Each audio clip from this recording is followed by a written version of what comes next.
The views and opinions expressed in these historical letters that may contain vernacular used in the World War II era, the post-war era, and the Cold War era do not reflect the views and opinions of any of the individuals involved with this project, including, but not limited to, the podcast's creators.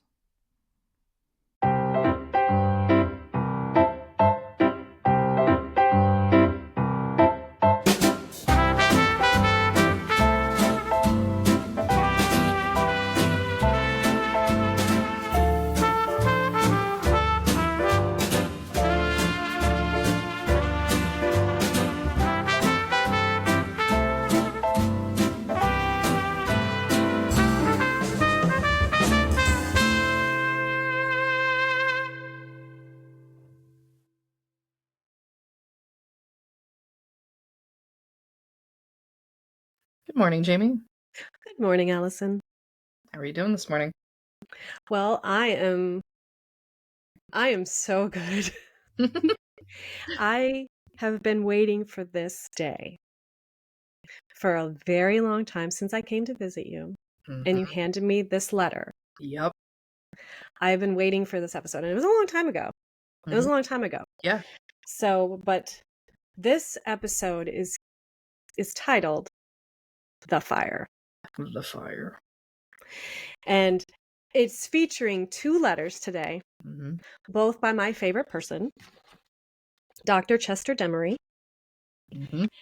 And Allison, can you set us up a little bit for this? Yeah, definitely. So, especially for our newer listeners, hey, everybody who's been listening to the podcast, welcome back to the Love Sweetie podcast this week.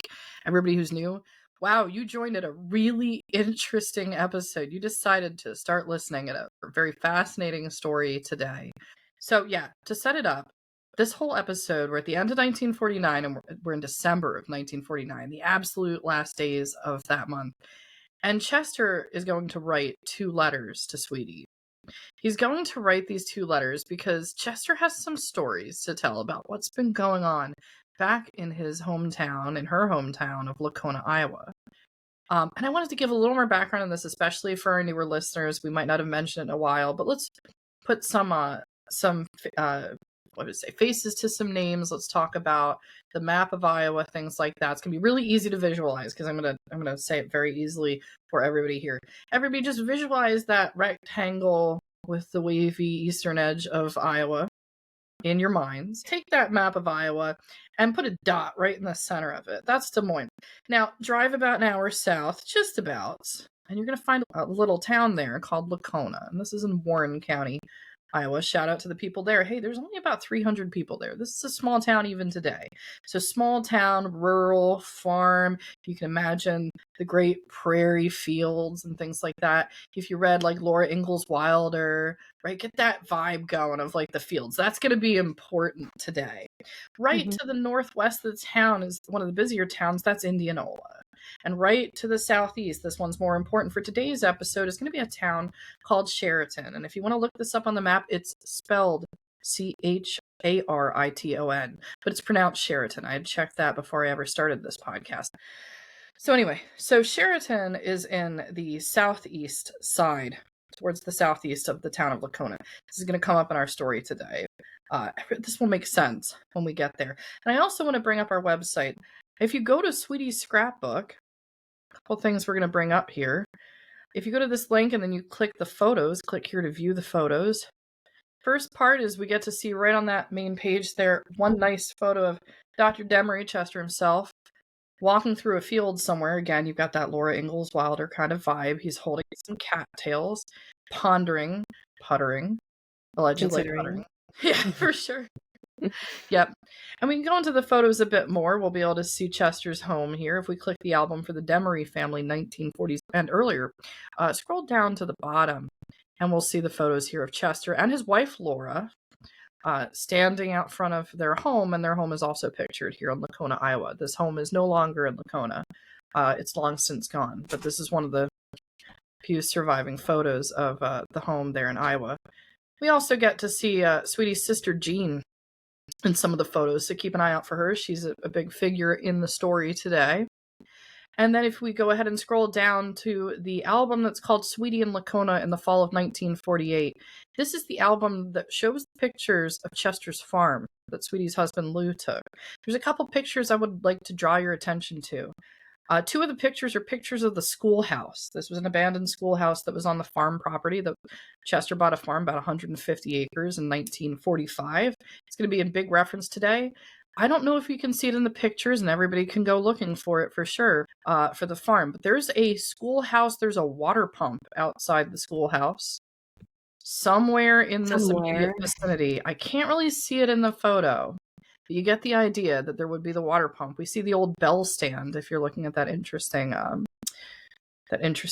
pole kind of jutting out of the ground. That was where the school bell would be, where they'd ring the kids to school. But the water pump has to be in the immediate vicinity of that little old schoolhouse. We also see that there's a path to the orchard. See that big expanse coming out of the woods and things like that. That's going to be important to think about today. And then we see things like the haystack, and you get an idea of what the field and the prairie really looked like out there in Lacona, Iowa. Kind of hilly. This is all going to be relevant because a lot of the action of the story today is going to happen on the Demaree farm. And then, just if you wanted the visual of what the farm looked like, there you go. We have the benefit of having these photos from Lou. So, a couple things. If you've already looked at the photos, you already know what I'm talking about. Hey, everybody. If you would like to, please like, share, and subscribe to the Love Sweetie podcast on YouTube. We'd very much appreciate that. On all the audio channels, welcome to all our new audio listeners.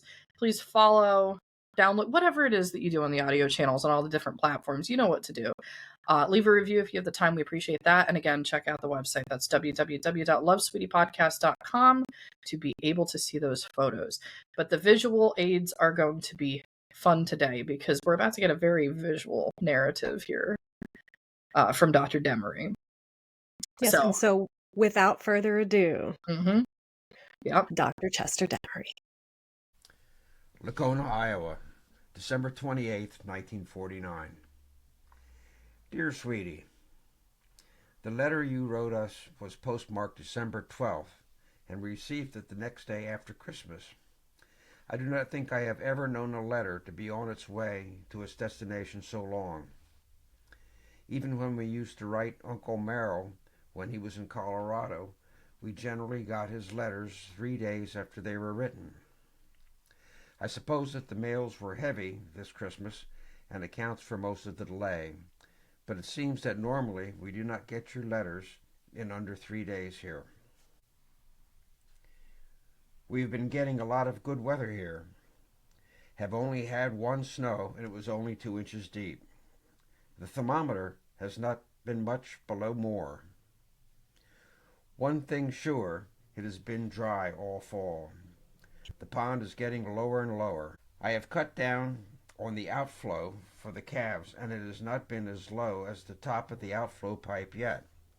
But if it does not warm up and rain, there may be a serious shortage of water before the month of January is over. We think that we will have corn enough for the cows and possibly more than they will need. In another month we will have to butcher Chuck, as we can't feed him up some so he will be fat enough. We got the tractor fixed up with new cylinder inserts, new pistons and rings, pins and new inserts for the bearings, and hope to grind the feed this coming Sunday. We could start the tractor even when it is cold, but it does not yet have the power it will have when it is broken in. We go out to the place every other day, and sometimes every day, to feed the calves and to cut some wood along the road to burn with the coal. About a month ago, Jean and I took the large camera out to the woods to take some color pictures. It was dry, and the wind was blowing about 25 miles per hour. There was not so much color out there, as most of the leaves had fallen, and not much remained but dry grass and leaves on the ground. I thought that I would risk building up a brush pile and setting it on fire in order to get some color in the flames. After we had worked piling up dead limbs and brush, and where some wild crab had dried out, we had a sufficiently large pile to make a show of what we thought would provide the color. We had planned to fight out any beginning of a burning of the dry leaves around the fire, and both of us working, we would be able to fight it out on the sides of the burning pile. I took a couple of exposures at the time when the wind was blowing and the flames were right for the best effect. But before I had put the camera in its case, the leaves were burning in a ring around the main conflagration. By using a stick about a yard long, I was able to hold my part of the ring under control. But Jean seemed unable to do something that she had never tried to do before, and it seemed that she could only knock out a short area when the wind would blow sharply and some of the deeper layers of several years' depth would burst out in flame. It would reignite the border and it would be on fire again.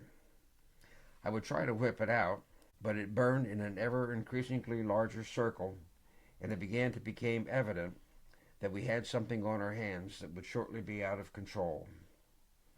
The wind and the heat and the smoke were surprisingly against us. We worked hard, and without the heat and the smoke, it was very fatiguing exercise. We could not work continuously, but would have to stop and rest. We were frantic with fatigue and fear, and I did not know whether to keep on fighting or to go for help. Jean went for water and brought up 2 pitifully small amounts in pails filled, but spilled in running into the woods from the schoolhouse pump. I felt sorry for her overworked and bedraggled appearance, to say nothing of the actual damage, physical, she was doing to herself in this futile fight. Just after we had used up all the water in the last pail, up came a couple of boys who lived almost 2 miles away, who had seen the smoke on their way home from Charlton, and came over to investigate the cause of the fire. One of the boys pulled off his jacket and began fighting, but after a few moments, he told his older brother to go and get help. That was the sensible thing to do, but after I had set the fire and was responsible for its origin, I seemed unable to force myself to do this common horse sense thing to do. It was only a matter of minutes until I grabbed the pails and started for the pump at the schoolhouse, and by that time men and cars were pouring into the field. Jean almost threw me down in restraining me from going after the water as I set off running. She had already moved our car from the woods gate to the schoolhouse, so I had to carry one of those 15-gallon drums we used to water the trees with instead of the pails, and carried it to the pump. By that time, the fire truck came up, and we directed it to the blaze just as they were about to drive past the schoolhouse and down the hill away from the fire. By this time, we filled the drum and loaded it into the back of the Chevy and got out to the woods again. The firemen were spraying the side circle of flames. Thoughtful men brought shovels, wet sacks, and pieces of burlap, and did what had seemed an impossible feat of squelching the flames in spite of the wind that seemed to be blowing harder by this time. By coupling lengths of hose, they run through the brush and trees and smothered out the flames in a short time. However, the fellows with shovels and wet sacks probably shut off a good third of the fire. What to say of the cause of it? Oh, Allison. Can we start with one thing, though? What? Okay, kids who are listening to this, don't try this at home. And Smokey the Bear would like to remind you, what does he say? Only you can prevent forest fires. Also, only you can prevent field fires. Especially, do not find yourself in a field with Dr. Demaree with wild ideas of what would be, like, cool to do just for funsies. Chester's like, I want to take color pictures in the middle of December. They're gonna be so but cool. There's nothing of color out here. So Yeah. Let's make some color. Yeah, like everything's really dry. What could possibly go wrong? And I'm sorry, did he not just spend the first like half of the letter talking about how they needed rain? Yeah. Like he's fully aware. Yeah. That this is so dry. He's like, oh my gosh. He's like, oh, we need rain, or we might not be able to water things. And then in the same breath, it's like, I want to take some color photos. Now we do know that Chester is a bit of a naturalist. Mm-hmm. He's also an amateur photographer. He also what do you call that when you make your own photos? What is that called? I guess, well, he's developing his own. Yeah. He develops, thank you. He develops his own photos. Mhm. And so, and he has said about color. So this is something we haven't seen yet. Yeah, this is new coming in. Color photo. Yeah. Yeah. So he was super excited to go get some color photos. Yep. And then Mhm. that Gene was like, Dad, I don't think this is a good idea. Yeah, and he's such an assertive figure. She just probably could not override the total lack of total is an underestimation of the term total. Total lack of common sense that's going on out here. And for newer listeners, I would like to remind you, this is a doctor. He graduated from medical school. He's a 32nd degree Mason. He reads on engineering. He's thinking about writing his memoirs. He's thinking about writing a book on engineering. You're telling me that this guy thinks, oh, this would be like super fun. I've totally got this. He's that arrogant where he thinks there's no way that anything's going to go wrong. And Jean, I do kind of blame her for this, to be like, you know what? We're not doing that. She just does not put her foot down. I'd also like to remind everybody, a year ago, he had a heart attack and he's in his 60s. So if something does get out of control, they're at the farm, and you would think, well, maybe the farm is close to that house photo we just looked at. Nope, the farm is about 2.5 to 3 miles south of the town. So he's out there in the field with Jean. That schoolhouse hasn't been used in a long time, clearly from the photos. Water pump somewhere around there. There's no one in the immediate vicinity, and let's just, light this brush pile that we are specifically making for this purpose to make photos look cool. It was a serious lapse in judgment. And he does say, to his credit, that he is responsible for the fire. He said, I was responsible for the fire. But he also was trying to make it Jean's fault that she couldn't keep up with keeping in the 25 mile. I'm sorry. Per hour winds on the prairie. It's when you burn trash and burn brush and stuff. Right. If it's just a slight breeze, you're concerned. I'm like, no, this is a silly idea. Why would I want to even risk this? Yeah. It is only by the grace of God that these two young boys, and I want to point that out too, these two young boys, and I'm going to guess that they're younger, like probably like 12, 9, like somewhere around there. Yeah. Not too old, not like teenagers. They saw a fire and was like, we got to go find out what's going on. Somebody might need help. And they were right. Yep. And he doesn't name the boys. No. Unfortunately, I would love to thank you. And then they went out. And do you notice too? I love this. Everybody came to help. Yeah, the whole town pours out. Yeah, because they know what's going to happen. If you're out in these lands and one farm catches fire and it gets out of control, it's just going to rip across into probably surrounding farms and all this other stuff. This is a community of farmers, or as Chester likes to call them, the agricoli. I think he's going to use that later in the episode, so that's what that's going to refer to. But yeah, the agricoli come out in force. Everybody's out there. They're like, we got to get this fire out. It's not clear yet in this letter just how much burned. Don't worry, you're going to find that out. But they managed to put it out. And yeah, those two young boys coming from Sheraton, remember, they're coming back home, and they look on the ridge, and they probably saw smoke, right, blowing on that 25 mile per hour wind in December, and we're like, that shouldn't be happening. Right now. Yes. And that too, everybody knows that that amount of smoke. Yep. Yeah, that there's something maybe, and I'm sure that those men probably had an idea there was a fire before they found out. They were like sniffing and getting in the sense of the air and being like, oh crap. So I'm sure that when there was somebody who was like, fire, we need help, they were right there, and that's probably the only way that they were able to get this under control. Yeah. Oh, but goodness. Oh, Chester. I don't know. Maybe you get this one. I don't know. Maybe we'll give it to you because it's the one time that you really your common sense kind of I don't know. No, I'm not giving it to this. Here's the thing. When I was reading this letter for the first time, it's like when you read a book for the first time, you can't go back to that initial moment that you had and you remember what you were feeling.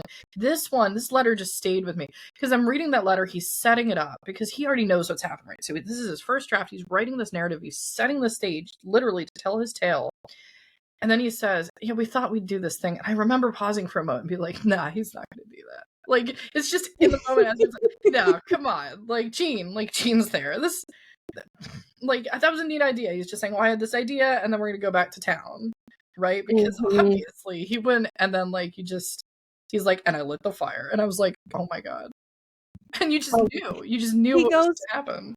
He goes from saying, I thought I would risk building up a brush pile and setting on fire. He's like, I bet. And then he's like, we. Jean, I guarantee you, was never on board. No, she got forced along with the story. But she did keep him from running and going to get water. Yeah. Thank, she did kind of like, even despite, I'm sure that she was like, yeah, just exhausted. And he even says, I felt sorry for her. Like, did you, sir? Yeah. Oh, but that is only the first half of the letter. Yep. Here we go. A crowd will manufacture its own explanations and reasons for crime, and this one did so readily. Someone noted that coon hunters were heard firing guns out in these woods the night before, and that delivered me when Jean proposed that we allow this to stand as the cause of it all. Surprisingly enough, no one seemed suspicious enough of the layout to make any pointed or direct inquiries. However, some traced around to the original and could have seen a few of the cut ends of small trees and bushes that I had cut and piled on the brush pile. But I got hold of them as soon as they cooled off enough and brought them home and finished burning them in our stove, so that nothing at that place remained to give us away. There was still much fire that remained burning that had to be put out, and for that reason I was unable to gratefully circulate among the crowd as it assembled to embark and leave the place. We fought all smoldering mouse nets, punk sticks, and leaf piles until there was little chance that the wind would blow them across and ignite outside the burned area and start things up again. There was a good 1.75 acres burned over. The eastern margin of flame was within about 40 feet of the meadow, and if this had caught, it would have swept the orchard clean within 10 or 15 minutes. It was so dry that the really experienced aerialists said that flames 50 feet high would have been the style of burning that would have occurred in the open field. Some of the old-timers stated that it would have been dangerous to have been near the grass fire, and I could have believed it. It seemed surprising that those afar had either seen the smoke or heard the alarm over the telephone and came to it. Although I was aware of the dangerous nature of the trick and knew the risk we took thoroughly, I took the risk thinking we could fight out the burning leaves. I have profited from the experience. If Mama had been with us, probably we would have not done the deed, as she always breaks out in tears even when it is perfectly safe to burn a brush pile. Generally, one could follow Mama's prudent advice. I'm glad that she was not there, as undoubtedly she would have collapsed if she had seen what happened. However, she got quite a lot of worry from the telephone reports before she got a ride with Wendell Butler out to the woods where she found us safe, and not until then would she believe her own eyes until she actually talked to us. It could pinch us and me for herself. We were still on the hoof, but smeared and dirty. There was the smell of smoke on my clothes for a long time. I think that you can still smell smoke on my black sweater. Ace the dog was with us, but he gave the whole show a wide berth and ran along through the burned areas and did not once burn his feet. I believe that this fire has killed off some of the hazel and dogwood brush that we've been wanting to get rid of for some time. In fact, someone not as long ago told me that a fire of this sort was the best way to clear off the dense brush we have out there. However, I will not try it. Now I will have to see the mayor or council and offer to pay for the tank full of sodium carbonate and water used to charge the water with CO2 to put out the fire. However, as I understand it, none of the country folks have ever paid for this. They have or are going to have a tax to cover the use of equipment for such out-of-town use of equipment. I would like to show them that I appreciate the help we received and will do something about it. So That's really funny. I like how he says, none of the other town folk have ever had to pay for this, but none of the other town folk have ever started a fire before, so I think that that's probably okay. Yeah, and it's interesting because actually his farm is right over the county line. So it's this idea that he's using town resources for something that's not really in the jurisdiction of town, but without them, yeah. Just so many problems. Well, I mean, I go back and forth with this, Mm-hmm. back and forth, being mad at him for even doing it in the first place, Oh yeah. but then also giving him a little bit of grace because he does seem to want to rectify his mistake. Yeah. He So learned from it. He learned. How did he say it, Jamie? What was he the phrase? profited from the experience. Profited from the experience. He has such a way with words. Yep. And he's using the way with words to kind of get himself out of feeling bad for what he did. Oh, for sure. Yeah, we do see a little bit more of the characters that arrive on the scene because obviously Laura, the town's being told that this fire's going on at the Demaree farm, and she's like, oh, she's at home. Oh my gosh! And the dog's been apparently running around. Ace the dog is there too. So now there's a dog running around, and Laura comes out. Oh my goodness! And he's like, yeah, my wife probably would have told me not to do this. Yes, Chester, because she has common sense and you do not. And that is all there is to it. He's like, well, she basically never lets me set a fire in a brush pile without weeping. Well, now we know why. Yeah. I'm gonna go ahead and say probably the only reason that Chester made it this far was because of Laura. Yeah, absolutely. 100%. Mm-hmm. Yes.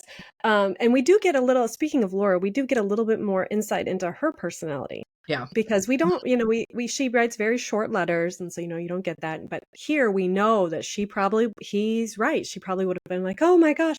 And it would have been so big because there was an acre, almost 2 acres. Yeah. And this was them fighting it. Right. Mm-hmm. And that's why I wanted to show, in the pictures, we have the picture of the orchard, the path through the orchard, the woods, heading out to the field. That's what he has. All this would have taken was for the fire to get to the orchard. And then he says, the old timers said, once that went up, we would have seen flames 50 feet in the air. These guys know what a real fire is out there in Iowa. Oh, yeah. And then once it hits the meadow, that's it. It's completely out of control. You cannot put this thing out. He even says it's still burning when they mostly have it under control. And that's from this, almost 2 acres that he burns down.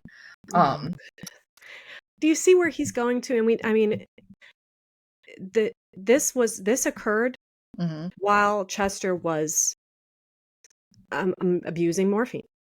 Yeah. Episode 71, Determination and Cussedness. If you missed that and wanted to get the information about Chester and what's going on post-heart attack, he has access to medication, and he is self-medicating in the storyline at this point with morphine. It's not quite clear to what degree this is going on yet, but he hasn't told the medical board that this is happening. So yeah, just like the idea of, would he have done this if maybe he was thinking more clearly? Or on the other side, he's such an assertive personality and he loves photography and getting cool pictures. It's very possible he would have done it even if he wasn't, self-medicating with morphine. He just has that assertive personality. But Allison, I don't know. I don't know. And we never will, and this is all speculation. He was in the middle of Iowa during a drought with a very windy day. Very dry. And it was very dry. Was completely aware of how dry it was, and he still thought that this was a good idea, that he could contain it. And all these old timers have seen. Yeah, they're like, and he's not a farmer by trade. He's not a farmer by trade. He's a doctor. So, and we know how doctors can be sometimes. Doctors are always right, and you are not.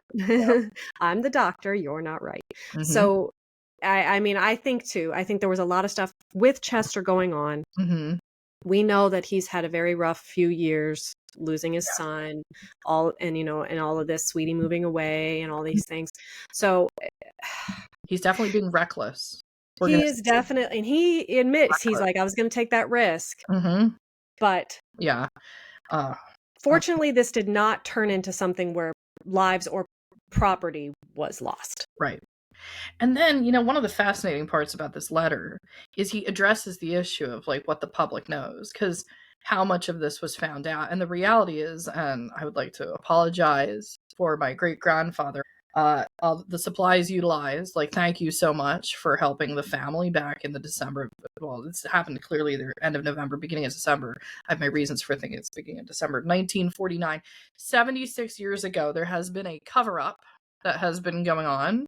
He says, well, the crowd, this is what the mob mentality does. It's like, oh, I guess that's why it happened. Oh, yeah, let's go with that. And Gene's like, maybe we should just, like, let them go with that, But the origins of the fire, the cut pieces, which show this was intentional. What does he do? He pockets them, takes them home, miles away to his house, and burns them in the furnace. So, like, this cover-up is going on. So if there's any older people in Lacona that are alive today that remember the fire on the Demaree farm, or, like, a story about this when you were pretty young, and it's like, well, we never know what happened. I would like to clear this up for the history books. Chester set the fire so he could have cool photos. We too have to address, you have not found these photos. No, and he is going to say by the end of the letter where the whereabouts of the photos last known. We would like to know if you got everything that we sent you for Christmas. Would like to know what Lewis said about his presents and what he did with them. Last week we sold his ducks. We do not want to have our cousins killed, and so do not offer these 2 drakes for market, and take the risk of them being slaughtered and eaten by some profane stranger. So we waited and fed them more corn, and inquired of everyone far and near of someone who wanted to add to their stock of ducks, and thus save Lewis's pets from being killed. So finally we sold them to Caldwell's just south of town, who will dispose of one to another farmer near them, Pirtle, who wants to keep one for the sum of 25 cents per pound. They weighed 16.5 pounds, and we are adding 4 cents to the total of $3.96 for postage on this letter to send the money. Grandpa's way of figuring, and enclosed $4 in this letter to give to Lacey for not killing our cousins. The letter is a common expression used when pets are spared the fate of being butchered. When shopping for Christmas presents last fall, I purchased a hand tool for grinding or some other's tool use, but I had a vague idea that I might give it to Lou. But Mama wanted me to cut her plate down to fit, and I had intentions of finding out how useful it was and could not try it out sufficiently to decide on its total merits. So I was a little red-hennish that I could not shake it loose and include it in the package with Lewis's gun and candy. I still have some testing to do with it, and maybe Lou already has one anyway. We forgot to inquire about that too. I am not able to carve with it yet, but maybe I do not have the proper or enough tools for the job. We have taken some pictures of some other members of the family that will interest you, and so we'll have to make some more so that we can send them to you all. Frank has the color pictures of the fire, and if good, we'll send them or some prints from them. Love, Papa. Allison, you're aware of, like, corporate environments where they do, like, a compliment sandwich? I don't know if I know that term specifically, but yeah. Well, it's a way to criticize somebody, but you include compliments Yeah. on either side, and then you, like, criticize, but then so it kind of softens the blow a little bit. Yeah, for sure. It feels like that's what he was trying to do with this letter. Oh, yeah. Mm-hmm. He definitely, like, kind of like, oh, the weather's been really dry, Yeah. and oh, and we need water, and oh my gosh, the mail's so slow. By the way, I set a fire and burned up nearly 2 acres of my property, but that's okay. Yeah. It's fine. And then he's like, hey, Christmas time, how did that go for you? Yeah, like, what? And then at the end, he's like, but I have one thing to note. Where are the pictures? Right. We know Frank. I want to see the pictures. Yeah. Frank has this big interest in photography. I mean, they all do, but he has access to some more supplies. Frank's the one that had sent him the color films. So that's why he's thinking probably Frank has the ability to develop them. Frank's in Chicago. So I don't know. Though I imagine if you get like a box of family photos and it's like 80 years later and you're looking through the box and you're like, why do I have this just picture of a field with some flames on it? like they're going to be random unless there's a caption or a story to go with that. Like, why was this so interesting? So if they're out there, let us know with It regards would to be that. nice to see.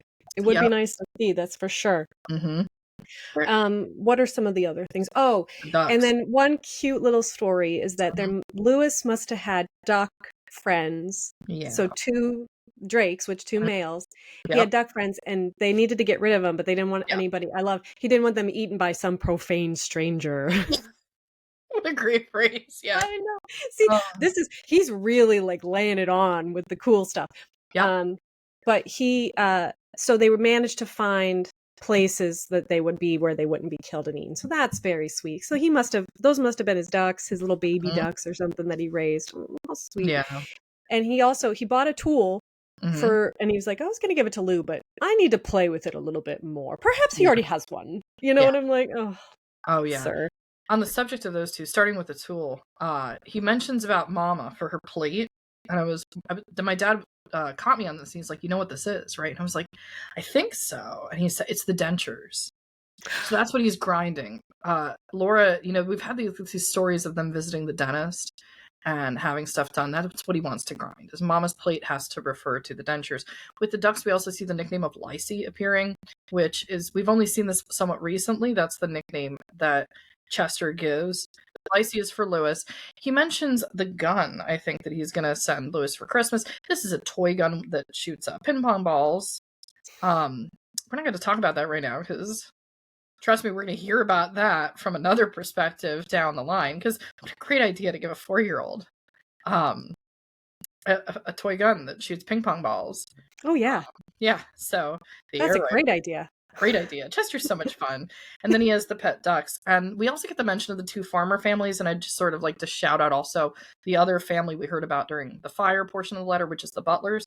The Butlers are, and Wendell Butler, that family is the across the street neighbors to the Demarees. They're very close. We've heard mention of the Butlers before. I've added them into the glossary. The Butler family is a reference point that they are the across the street neighbors to the Demarees. So, but we get the names of some of the other, as Chester calls it, the Agricolae that are around town. We're also just south of town. We can bet that the ones that he sold the ducks to probably were involved with putting out the fire, because his farm is just south of town.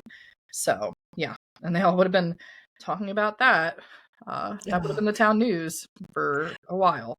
I guarantee you nobody suspected any foul play. That people were like, oh yeah, and totally, that's definitely what happened. Yep. So but yeah, so I'm curious. This is just such a curious letter, because he wrote it to just Sweetie. Yep. This isn't like a family letter. No. And he's talking just to Sweetie, and I'm wondering if he's like, I better tell her what happened, or Jean's gonna tell her what happened. Oh yeah, for sure. And he's like, I want to give my side of the story to Sweetie, but also like, how was your Christmas? Was it good? Yeah, how's it going? So yeah, this was a really good one. I was excited about this one. And I'm very glad that the situation didn't turn, but like I said, nobody lost their life. No, the dog knew to keep a wide berth. At least the dog was smart, right? Yeah. And everybody came to help too, which that to me just is like, we talk about how our farmers are so we the last episode that we did with the potato farmer, Mr. Early. Yeah. Oh, and Allison, I know that some of our audio listeners, she put a wonderful tribute to the man at the end of that episode. In the video. That's silent. So I would encourage everyone to go into the YouTube video to see that, because it made me tear up. Yeah. But we see like the integrity of farmers and everyone in this community coming to help. Love that. And that was my favorite part of the story. There's one other part of the story that I like here that is never mentioned. And this is why I think we can say pretty confidently, he says this happened about a month ago. The letter is dated December 28th. So I was debating, and I was looking through the newspaper articles to see if there was anything in the news from Iowa about this farm. I didn't see any mention of it. At least I haven't at this point. I did look. I think this did happen at the beginning of December. I don't think this happened at the end of November, because Sweetie's one of her last letters from the end of the year was back at the end of November after Thanksgiving. And I think it was dated November 28th. In that, she's responding to a letter from Jean where Jean indicates that she hasn't been to visit her parents, that Thanksgiving was really empty. So this is an indication. With Jean on the scene, after getting Sweetie's letter, she must have checked in on her parents and decided to head down to Lacona from Des Moines, probably the first week of December. And so there is sort of a unifying thing here. There's one heartwarming moment, which is like, okay, Jean's back on the ball. She's going to see her parents again, because she had noticeably, Sweetie implies that Jean had written in her letter that she didn't even want to be down there with her parents. So for her to be on scene for this, something was reconciled there. And I think that's important to call out. Yes, Yeah. absolutely. Mhm. Absolutely. Yeah. But this was the first letter. And so we have another Chester letter for today. Mm-hmm. And there's this one. This one is dated just 2 days later. 2 days later. I think Laura's keeping Chester at home. Like, you're not allowed to go out. He has to do something at home. Lacona, Iowa, December 30, 1949. I thought that I would have mailed this letter yesterday, but have thought of other things to add to it, and so I thought it would be worth another page. In regard to the ducks, I have told you that Jim Pirtle, whom you probably remember, got one of the ducks. They took the bird home and liberated it in the living room, and it sailed in and run the cat out, and ran to their little grandson and seemed to seek his friendship. So it was immediately made a hit with them and was a suitable pet for the little boy. He is in his second year of school. The other day we started for the farm in a hurry to get back. Going the short way past Butch Marsh's place, of course, leads over the steep hill. As the night before was cold, it was somewhat frosty, and the rear wheels of the Ford slipped when we were about 3/4 of the way to the top, and started to slide back down the hill. I eased back on as well as I could, but finally we were over the side of the hill, and the wheel came up against a large rock. However, we could not get started again, as the road was so slick, and we could not go forwards or backwards. Finally, Mama suggested that I get our tractor. I went to the schoolhouse and got it, and some number 9 wire, which I hitched to the car and the tractor together. It was a dangerous situation, as the tractor was not running any too smoothly. No brakes, and the hill was steep. However, taking across the road start, we got going and made it to the top without mishap. I hardly dared look back for fear something would happen, but it did not. It happened that going slow, Mama was able to guide the car fairly well. After we got going on the road again and started down the hill, the car started ahead of the tractor, and though the brakes were on, it slid past on the other side of the road. Mama's heart was in her throat. I suppose that we will have to admit that the whole venture was both dangerous and foolhardy. But we had to get out of trouble, and this was one way to do it. All right, I want to just pause here before we get into the next content of the letter. Again, kids, don't try this at home. Right on the heels of the fire, as if Laura didn't want to have to deal with anything more, and she's out. Now Laura's in the scene. Somewhat unavoidable situation. They're getting stuck. And what does he do? He goes out. There's a picture of this tractor, which up to this point I thought was no longer in use and being covered over by the woods on the farm. There is a picture of the Farmall tractor on the farm on the website. It looks like it should not be in use. And he's trying to tow this thing. Well, we saw in the previous letter, he had a lot of stuff replaced on it. Oh, okay, yeah. So he'd done some work. So I guess he's done some work on it. So it did have a lot of stuff done, but it needed to be broken in. And so I guess this is how he was going to do it. They took a shortcut to get back home faster, which the shortcut ended up being not so short, because then they had to go get the tractor and tow the car. And poor Laura. Oh my gosh. Being married to Chester must be an adventure. Yeah. I can only imagine what happened when they were in their 30s and 40s. I can only imagine when they even had more energy. And Chester, because they're in their 60s now. This just shows just how much work can be done. I mean, this is right after Christmas. He's going out on some sort of a call or up to the farm. We know he goes out in the middle of the night to take care of patients, and they go on calls. She's the nurse. That's good. I'm glad for that. Chester, yes, you should have a nurse on hand at all times at this Yes. point. Yes, for sure. Unfortunately, the strain on your wife that you're putting on your wife with all of this, Mama's heart was in her throat. I am sure it was. Oh, I'm sure. Yep. Yeah. And I think too that like maybe perhaps he was in the mindset when, especially because he just, spoke of the fire. Yeah. He's like, the whole venture was both dangerous and foolhardy. Yeah. Like maybe this is a turning point, I want to say, I hope, yeah. in Chester's life where he like takes a little bit more considerations for his actions. Mm-hmm. Maybe. We'll see. Yeah. Again, about the duck money. I've decided that we owe you another $1 because we did not sell the duck sooner. But we could not find a buyer, so we assessed ourselves another $1 to compensate for the delay. This is another example of Grandpa figuring.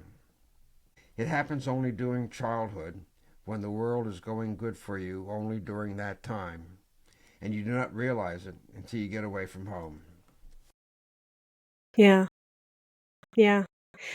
So, the line that Chester wrote says, so first he's talking about Grandpa figuring, Love that. which just touches my heart so, because he loves his grandchildren. Yeah.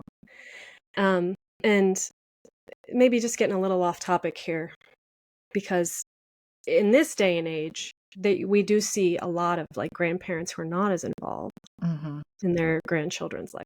Luckily for me, both of the kids' grandmothers just absolutely adore them and love spending time with them and stuff.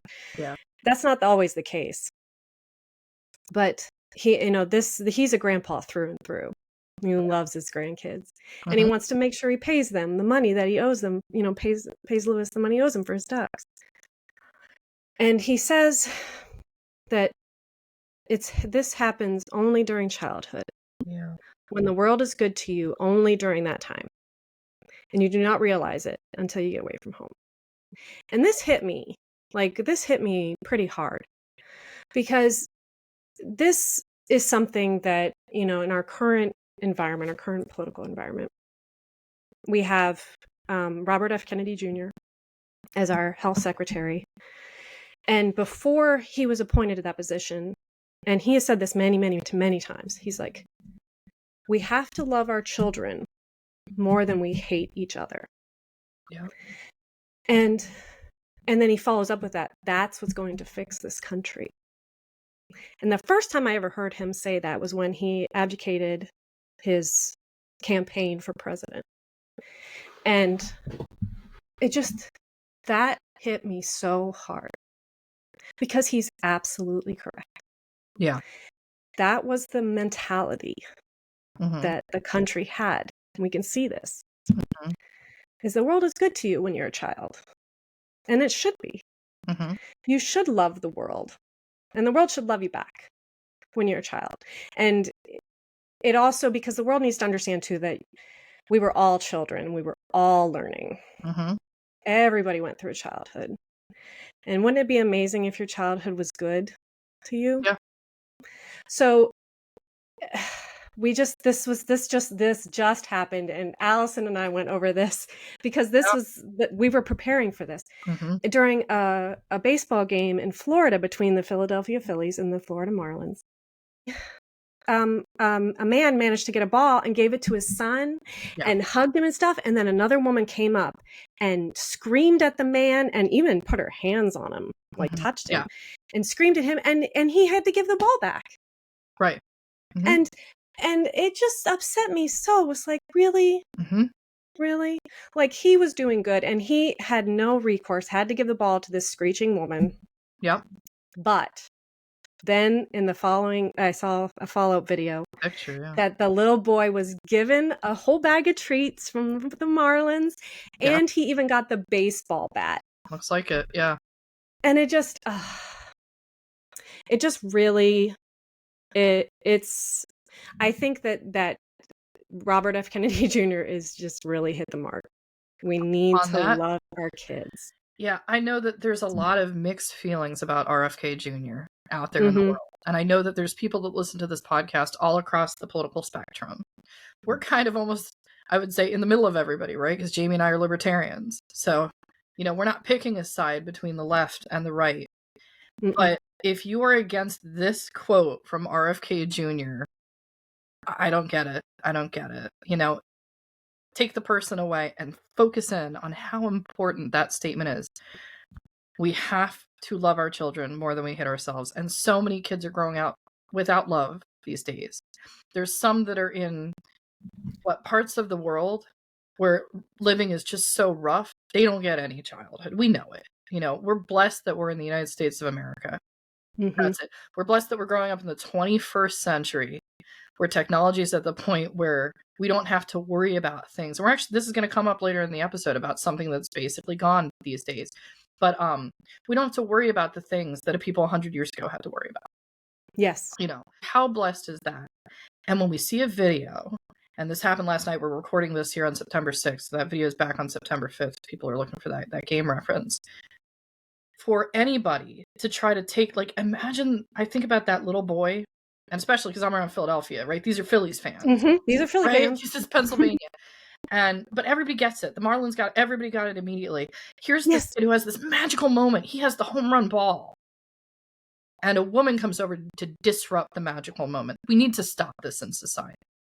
Mm-hmm. So if somehow in the far future, the woman who did this is watching this video, no, you were wrong, the end of it. There is no other option here. And I hope you apologize. I hope she does apologize or whatever happens. Because everybody understands. At least that's the one positive out of it, right? At least most of society, the vast majority are like, whoa, this is wrong. We still have that. We just need to work harder at making sure it happens and taking care of the kids. I was blessed with a great childhood. I grew up with Sweetie, so you all know who she is, right? There's a lot of stories with that. I knew my grandparents on my mom's side, and it's just not always the case. And I feel bad for the kids that don't get that, that we're so blessed with what we do have. But yeah, Jamie, he writes this here. Here's a guy born in 1886, and he just gets it. And for all of Chester's faults, this is not one of them. This is something that world understood. Yep.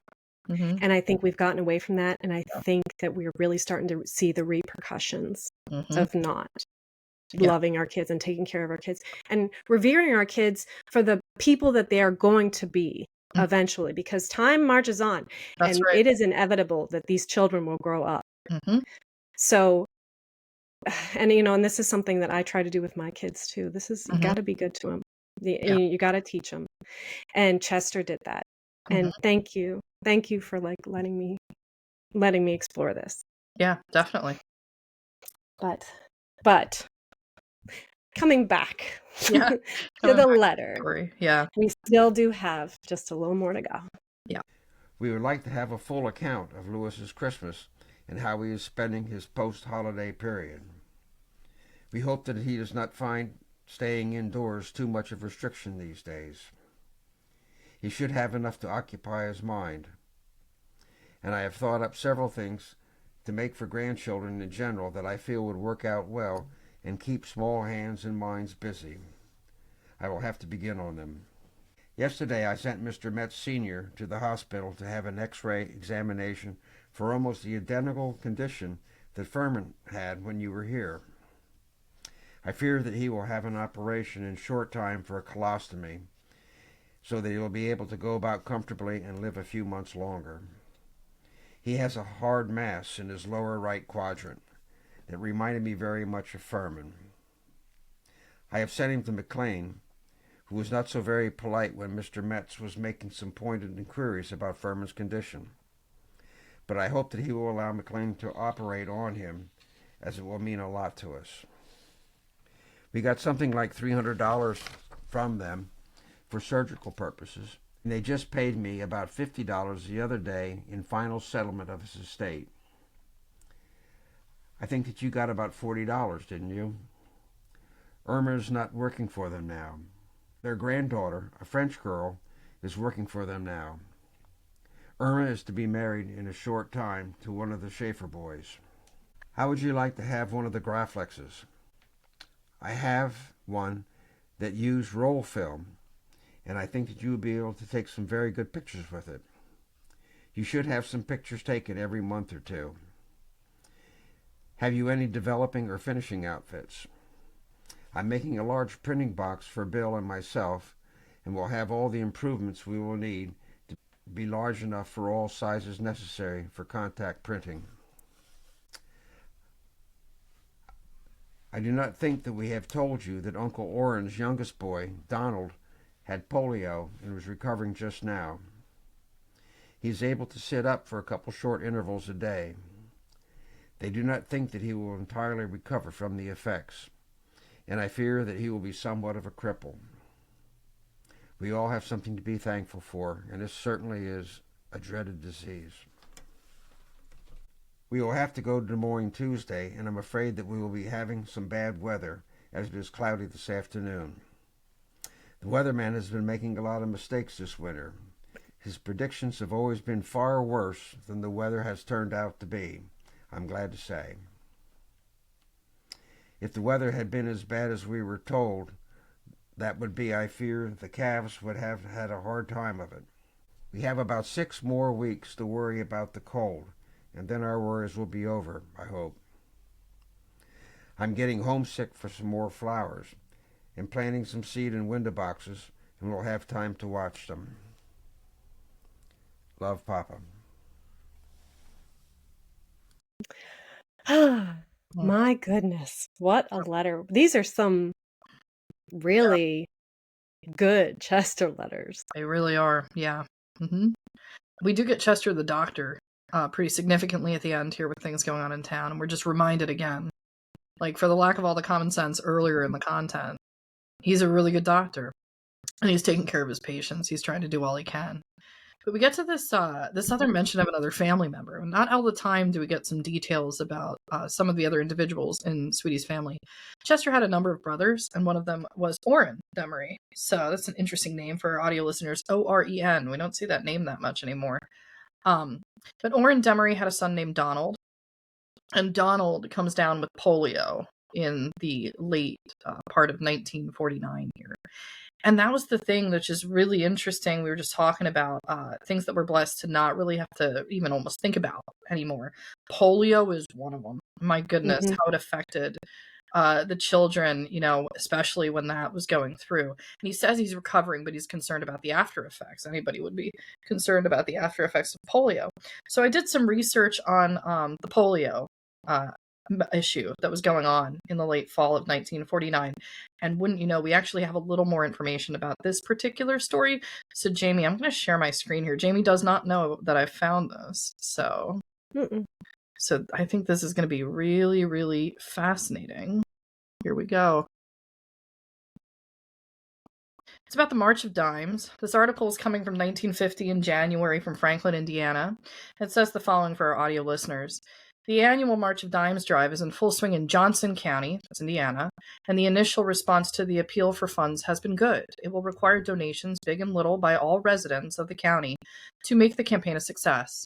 It may seem difficult for residents of this county to understand the need for funds to fight polio because there have been no epidemics in this area. However, the county chapter is financing the treatment of Donald Demaree, 19-year-old son of Orrin Demaree, Greenwood. The youth, a polio victim, is at the Riley Hospital at the present time. The youth was stricken last October, since 49, and has been in the hospital since that time. On January 3rd, 1950, he was admitted to the Riley Hospital and is now in the ward for patients who are not bedfast.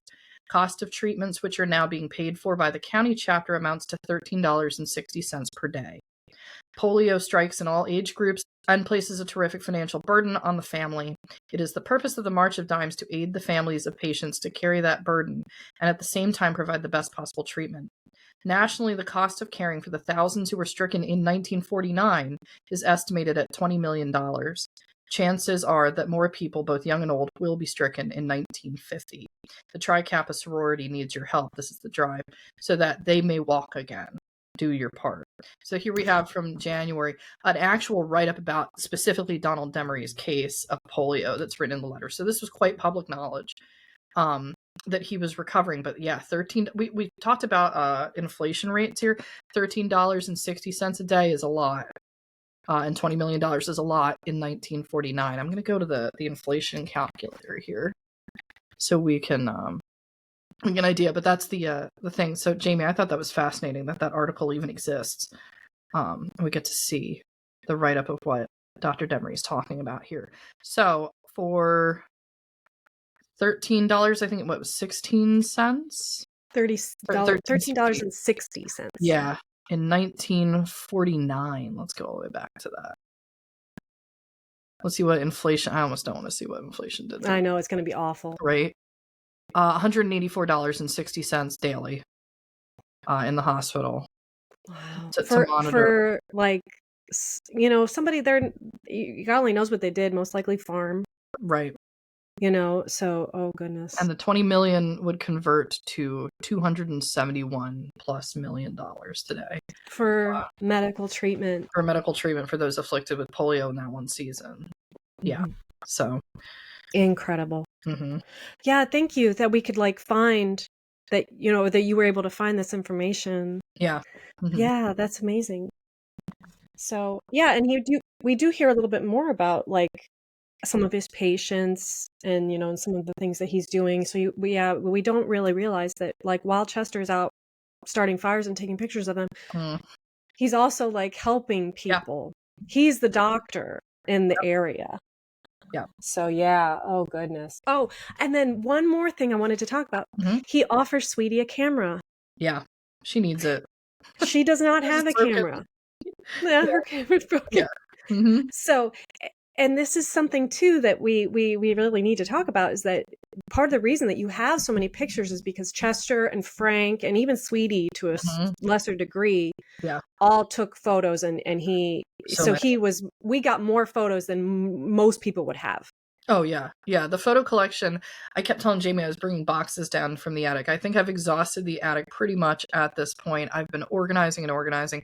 We're looking at seeing what we can do content wise, because I know there's a lot of questions about what you do when you're dealing with even a small collection of photographs. And this is by no means a small collection. There's thousands of photographs. I was showing Jamie some of them earlier. We'll get some more up on the website of some of these moments. There's a couple more from Norwood. There's a couple more from Lacona. I know people like to see the old cars in the backgrounds. There's a lot of cool stuff there.